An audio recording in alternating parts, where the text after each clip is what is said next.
right, so it's my privilege tonight, you guys. We got a guest speaker. Is one of our own. He's one of our small group leaders.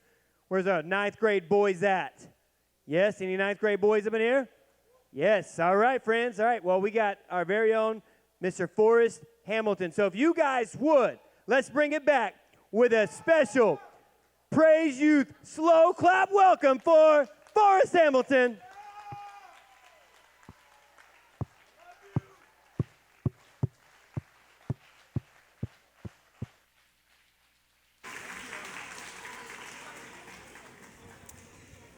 Man, am I pumped to be here tonight.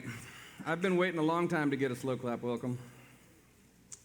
So my name is Forrest Hamilton. I am one of the, as he said, one of the ninth grade leaders for the boys.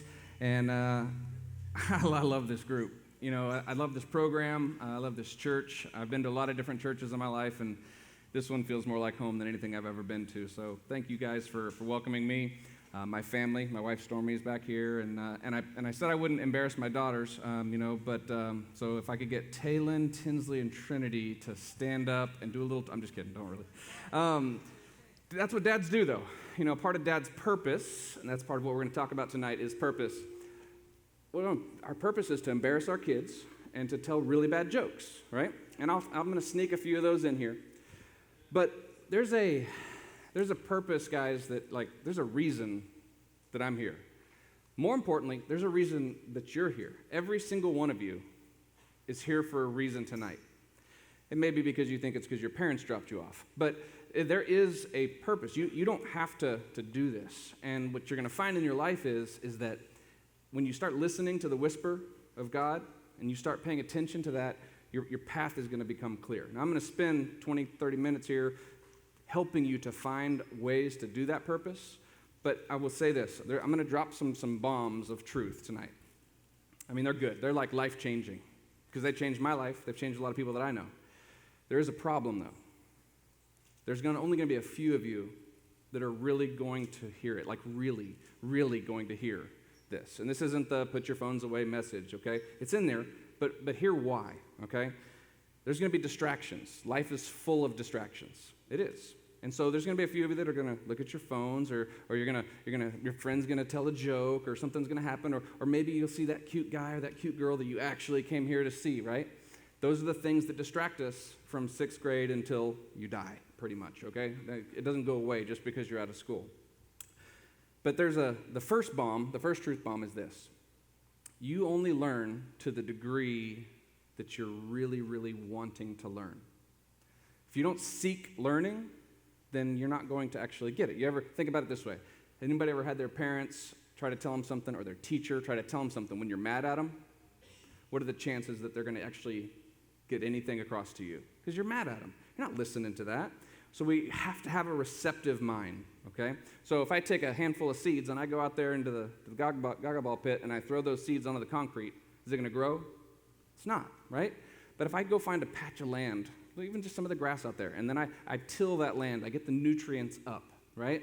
And then I put those seeds and I plant them at the right depth, and then I make sure it has the right amount of light, the right amount of sun, the right amount of water, they have the best chance to grow. And it's the same thing with your mind. If your mind is hardened to the things that I'm about to say, for whatever reason, because you're embarrassed, because you're frustrated, because you don't like me, whatever it might be, if your mind is hard, as true as something might be, it might be the one question you have in your life. God, help me understand this. And here it is, I'm giving it to you. But if your mind's not ready for it and you're not receptive, it's not going to be able to take plant. So all I'm asking for, I'm not asking for a whole lot, 20 minutes of your full attention. 20 minutes. Allow God to speak to you through the message that he has given me. Okay? Can everybody commit to that? Raise your hand if you can commit to that. All right, so about 7 or 8 of you. That's perfect. All right, so I have a lot to cover. I've been to a lot of public speaking things. I've been to a lot of these seminars and things like that. And they say that people really kind of average about 130 words per minute they speak, right? And that's kind of what we hear. But it turns out, science says you can hear like over 200 words per minute and still really take in the information. I have so much information. I have like an hour worth of information I'm going to squeeze into 20 minutes. So I need you to listen super fast, okay? But here's how it's going to start. I'm a coach. Those that don't know, I coach a lot. I'm always wearing this whistle right here. People, no matter where I go, they're like, are you a coach? Yes, I'm a coach. One thing I do with all my teams, whether it's gymnastics teams or whether it's baseball or softball, soccer is what I coach mostly now, but I do this thing where at the end of saying something important, I'm going to say, y'all understand? Y'all with me? And when I do that, my team says, yes, coach. So we're going to do that. That's just so I can know that you're with me. All right, I'm just going to do it one time right now. So don't make me go, okay, do it again. No, like actually do it once. So when I get to the end and you hear me go, y'all with me? Y'all understand? We're going to do it. So here we go. 1, 2, 3. Y'all understand? Yes, sir. Oh man, y'all are awesome. Okay, this is going to go smooth. All right, so we're going to start with a video, and I want you to listen as though this person is talking directly to you. Cue the video, please.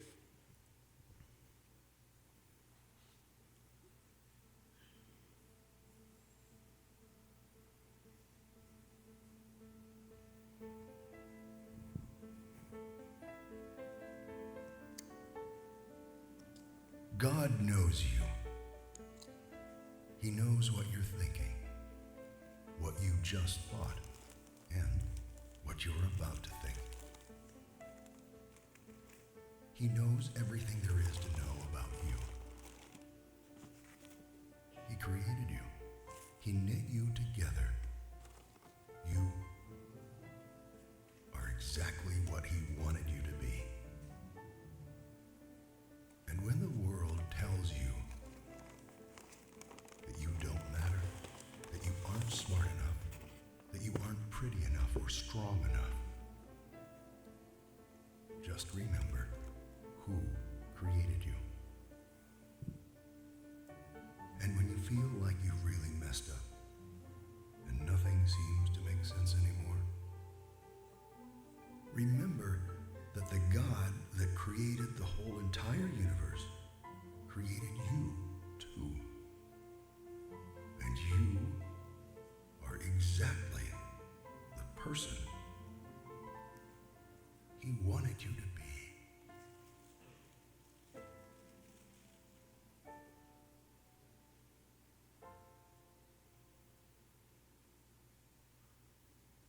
So I love that. He created you and he knit you together exactly how he wanted you to be.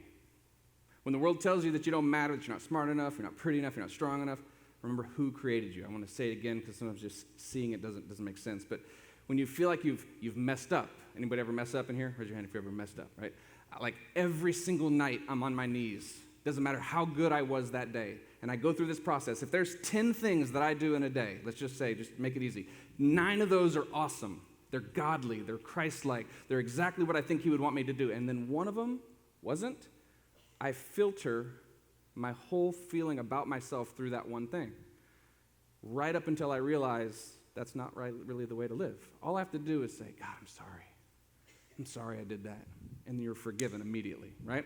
So God says, we have to remember that God created the whole universe, took the time to make you. He knew the mistakes you were going to make. She said it during her prayer. He knew what you were going to mess up, and he still chose to make you. So when you get a little lost, you're a little afraid, get a little worried, remember that. Like, the God of the universe made you. When somebody teases you or bullies you, no. God created you. He chose you. Like little brush stroke by brush stroke, he put you together. Next slide, please. So let's go to the I praise you because I'm fearfully and wonderfully made, if you would. So Psalm 139, verse 13 says, I praise you because I'm fearfully and wonderfully made. Here's the problem. Next slide. This is what we actually do most of the time. So that's you. You're sitting there. You've put together this puzzle of life, right? And you've got it all together except one piece. And so you're sitting there, instead of focusing on all the good you've done, how amazing it is that God made you, what do we focus on? The piece that's missing, right? This little piece, whatever it might be, and it may not even be missing. We just think it is. We think it's important. So we spend all of our energy and all of our focus focusing on what we don't have rather than what we do have. Next slide. So that's what we're going to talk about today, your path to peace. And you can fill in joy there, happiness, whatever, it's your path. This is the path to fulfillment. And I know those are words that it's maybe in 6th grade all the way to 12th grade, your mind isn't thinking fulfillment's what I'm after. I promise it is. When you have anxiety, when you have worry, when you have depression, those are all aspects of life that show you you're not where you need to be with Christ, right? So we're going to go through wholeness. We're going to go through purpose. We're going to go through community. Next slide. Wholeness is the state of forming a complete and harmonious whole. Unity, the state of being unbroken or undamaged. Next slide. So be careful and conscious about how you design your life. So what are you filling your life with? And as that jar says, life without Jesus is like an unsharpened pencil. It has no point. So we're going to do a little test here. So can we all agree that this jar, it's not a magic trick, it's empty? Y'all see that? Everybody agree? Yes, yeah. Y'all understand? Yes. Oh, come on. Y'all with me? Yes. All right, here we go. My teammates aren't even. Come on, guys. All right, so it's empty, right? Now.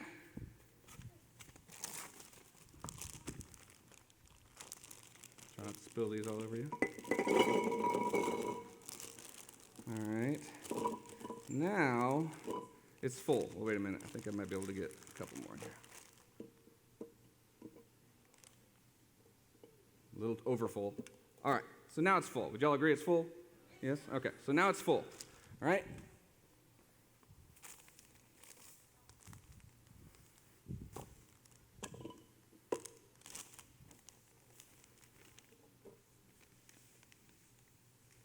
This could be so bad.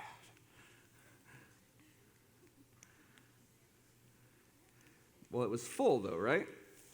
And then now, hang on. So now it's full, right?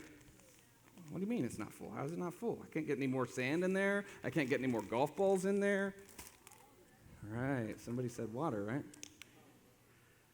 This could be so bad. Forgive me in advance for whoever has to clean this up. All right, I'm going to stop there. So, and now it really is full. I mean, maybe I could squeeze something else in there, but it's full. Let's try to put this on to over. Oh. Okay, so now it's full, all right? So this thing is your life. This jar, next slide. This jar represents your life. It's empty, right? It's empty in the beginning. You choose what you put into it. So the golf balls are the important stuff, right? These are your friends, your family, your school, your work, whatever it is, your church, your sports, the things that really, really are important to you that you invest, don't just spend, you invest your time and your life into. They are important. They really are. The sand, the unimportant stuff. It's the stuff that you may like to do that might be really fun, but it's just kind of filler, just like with that jar, right? It's the, I want to be popular. It's the unhealthy comparison and competition. It's social media. It's your video games. By the way, I play video games. Doesn't mean that they're bad, right? It's I got to make sure I look perfect before I go to school, or to youth, whatever it is, right? The water is the living water. It's Jesus. What happens, next slide, what happens when you put the golf balls in first? You still have some room for the other stuff. You still have some room for Jesus too, right? So what you choose to fill your jar with is the difference between achieving the wholeness that God intended for you, all right? Imagine that. God intended wholeness for you. Or feeling like something's missing. We all have that restlessness. God, something's missing, right? If you fill the jar with life's golf balls, you'll still have room for Jesus. In fact, his water washes over the important things in your life, blessing them and washing away the clutter. But if you fill your jar with sand first, which is this one, if you fill it with sand first, don't break. If you fill this with sand, you can't even hardly fit any golf balls in here, much less water, right? So it's like you have a little bit of space left. So it's not that those other things are bad. It's that they can't be the things that you worship. You can't worship the fun stuff. Doesn't mean you can't have it. You just can't worship it, right? Next slide. So, in our walk with God, a lot of times we hold on to that sand in our life. We hold it real tight because it's important to us. And it's the stuff that the other kids are doing and the other people are doing. And then we're like, oh, okay, but I know I should be trusting God. I should be trusting Jesus. I should be saying, Jesus, what should I do next? And then finally you do, and then he goes, give me the sand. Here, just hand it to me. And you're like, oh, but I love it. And what you don't know is that when you go for that, when you trust, what's in store behind him that you can't see is exactly what you're really, really needing. It may not be what you want, but it's what you need, and eventually it becomes what you want. Next slide. So as you fill your jar, as you fill your life with these things, you fill your mind with God's word, there's no room for Satan's lies. We beat ourselves up because we think the wrong way, or we feel the wrong way, or we think the wrong way, but that's because, I had a pastor one time, he held up a sponge. If I had more time, I was going to do that demonstration too. And he held up the sponge and he said, you can always tell what somebody's been soaking up by what comes out of them when life squeezes them. So that means that if you're soaking up the world, you're soaking up negativity, you're soaking up sadness, you're soaking up anger, you're soaking up social media, when you get squeezed, when life squeezes you, that's the stuff that comes out. But if you're soaking up the word, you're soaking up God, you're talking to Jesus, you're sharing with Jesus, you're praying to Jesus, when life squeezes you, that's what comes out, is the Jesus in you. Next. If you stop, so think about the things you've prayed for in your life. You've prayed for so many things, I'm sure, right? And think about these sentences. When I read this, if I stop too early in the story, it looks like it's bad. I asked for strength and God gave me difficulties. If that was the sentence, it doesn't really feel right. You got to look at the whole thing, y'all. I asked for strength and God gave me difficulties to make me strong. When you go to the gym, when the guys are out there on the football team, right? They're lifting. What happens? How does a muscle get bigger? It gets torn. Literally, the muscle fibers get torn down, and then they build back stronger and bigger. You have to have difficulties to become stronger. I asked for wisdom, and God gave me problems to solve. You got to be able to be wise. The best way to become wise is to mess up and learn from it and get better. I asked for prosperity. God gave me brawn and brains to work. I asked for courage. God gave me dangers to overcome. They say that the difference between a coward and a hero is about 5 minutes. They were both on that same battlefield. The difference was when the coward faced the fear, he ran. The hero just stayed. He didn't have to fight sometimes. He just had to be willing to. So he asked for courage, and God gave me dangers to overcome. I asked for patience. God placed me in situations where I was forced to wait. I asked for love, and God gave me troubled people to help. I asked for favors. God gave me opportunities. I received nothing I wanted, but I received everything I needed. My prayers were all answered. Next slide. Number 2, purpose, the reason for which something is done or created or for which something exists. Next slide. God doesn't make mistakes, y'all. He doesn't make mistakes. He made you on purpose. He made you with a purpose, and he made you for a purpose. I know you may not know what it is yet. That's okay. Don't freak out. Just ask. Get on the path. It will be made clear for you. Next slide. Everybody's a genius.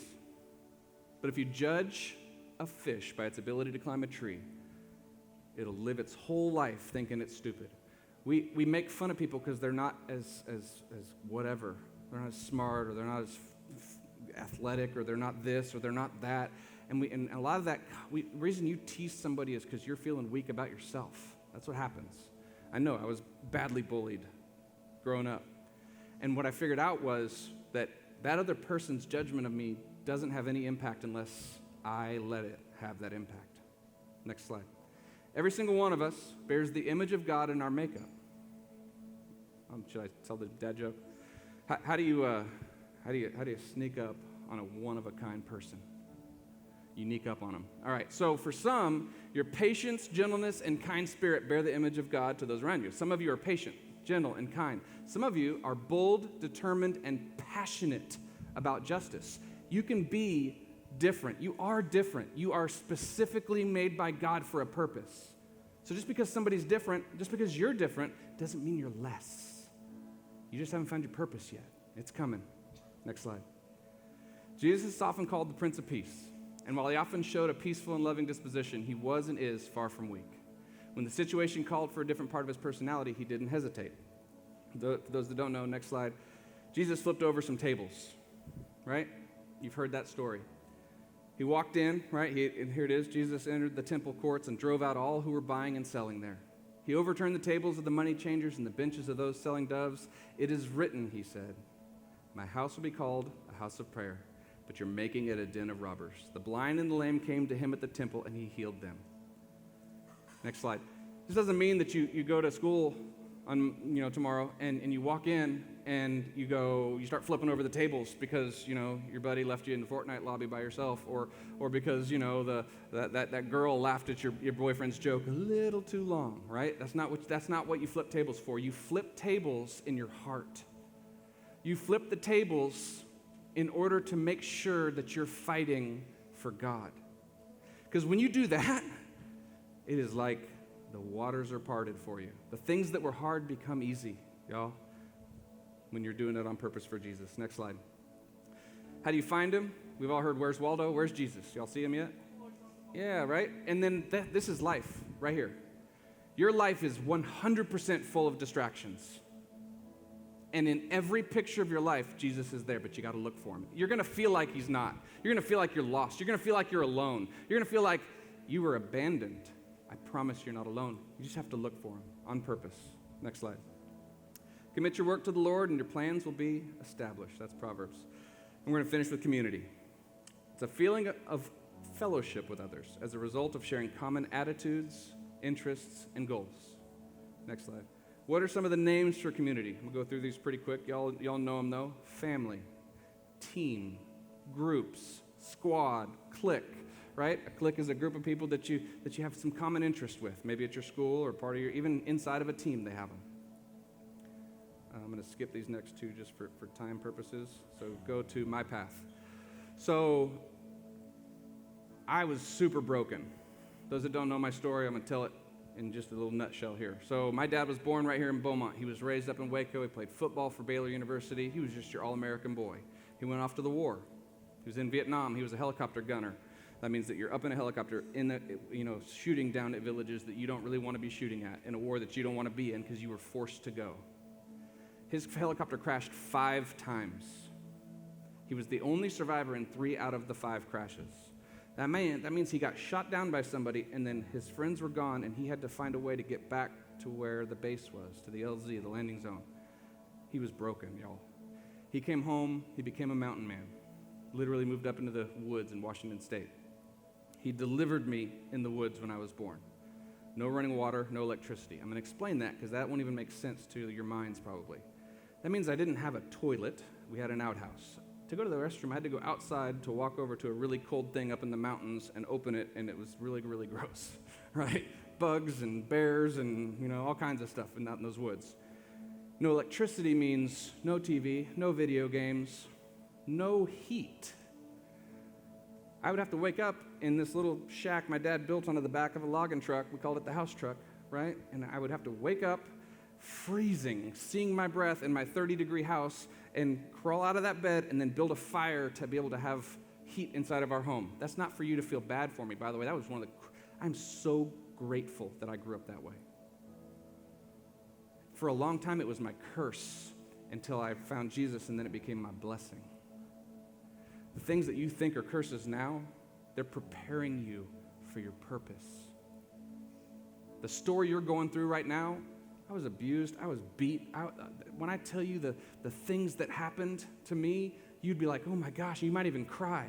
I don't cry, I rejoice because I get to help somebody else go through it. It's hard to teach somebody if you've lived a perfect, easy life. Nobody wants to follow that. They follow somebody that's going through what they're going through, that they relate to, right? Jesus, he's the Son of God. Could have gone up at any point. He chose to come down and live as one of us, to be broken, to be beaten, to have the weight of an entire humanity's sin on his shoulders. None of us can know what that's like. Next slide. This was the upgrade. After my mom got tired of living with nothing, we moved into a barn. Literally, this was like the mansion for me because it had electricity. It had a shower and a toilet. It was really cool. But I lived in a stall. My bedroom was a horse stall. No exaggeration. So when I tell you I'd get on the school bus smelling like chickens and rabbits and goats and pigs, and if you've ever been on a farm, it stinks, right? And so here's what happened. As cool as that story is and as much as that's helped me, while I was in it, it was a nightmare. I considered things, hurting myself, doing things to myself that because I couldn't handle, when I got on the school bus and everybody ran away from me, they didn't want to sit by me, that hurt. And I believed the things that they said. I didn't think I was dirty on the outside. I felt dirty on the inside. I was so broken. I was so sad. And I just wanted one person to be kind to me. And I didn't get it. And then what I realized was he was there every second in that Where's Waldo picture. He was there. I just didn't know where to find him. So last slide. I was one way and now I'm completely different. And the thing that happened in between was him. Whether your life is really sweet, really easy right now, there's going to be a time where it's hard. Or whether it's really hard right now, there's some of my boys in my group, my 9th grade group, they have some of the hardest things. I can't even fathom what they've gone through. Broken. But it's going to be their source of strength when they figure out their purpose. So I just want to leave you with this. You were made for a purpose. You were made on purpose. Creator of the universe, every star in the sky, every planet, every sunrise and every sunset, God thought enough of you to bring you into the world too. It's hard to see that sometimes, I know. But he wants you to find your purpose. He passionately desires for you to figure it out. Because when you do, the things that make you upset now don't make you upset the same way. God doesn't mean that it's perfect. I used to think to myself, okay, once I have God and once I trust Jesus, I'll never have any problems again. It's not how it works. He doesn't say you'll live an easy, perfect life. He says he'll be with you through it. So you always have somebody there. So if you have questions, talk to your small group leader. Talk to the pastors. Come ask me questions. You don't have to go through it alone, and we will help you on your path to finding your purpose, to finding wholeness, and to finding your community. Thank you all very much.